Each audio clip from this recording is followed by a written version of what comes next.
বুঝল না, তখন আমি বললাম, তোর মন যা চায় তাই কর। এইভাবেই কেটে গেল প্রায় 1 মাস। ঘটনার মূল শুরু এখান থেকেই। সাল 2022-এর শুরুর দিক, কনকনে শীত। সেদিন ক্লাস ও কোচিং শেষ করে আমি আর সজীব বাড়ির দিকে ফিরছি। তখন মাগরিবের আজান পড়বে পড়বে ভাব। সাদা কুয়াশায় ঢাকা সারা গ্রাম। আমি আর সজীব শুধু সাইকেল চালিয়ে যাচ্ছি। এতটুকু কুয়াশা আর শীত ছিল যে রাস্তায় আমি আর সজীব ছাড়া কাউকেই দেখতে পাইনি। আমরা আমাদের বাড়ির খুব কাছাকাছি চলে এসেছিলাম।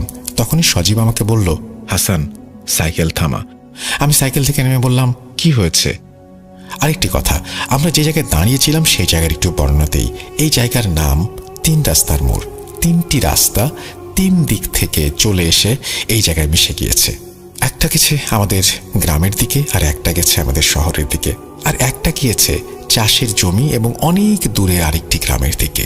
গ্রামের নাম বিলপাড়া গ্রাম। যাই হোক, সজীব আমাকে বলল, সাইকেল যতই চাষের জমির দিকে যাচ্ছে ততই মনে হচ্ছে আমরা অন্য কোনো জগতে প্রবেশ করছি। চারপাশে শেয়ালের ডাক, ঝিঝি পোকার ডাক। যাই হোক, সজীব আমাকে বলল, সাইকেলটা তুই আমাকে দে, তুই পেছনে বস আজ। আমি কিছু না বলে পেছনে বসলাম। সাইকেল নিয়ে সজীব আমাকে নিয়ে ছুটে চলল সেই চাষের জমির দিকে।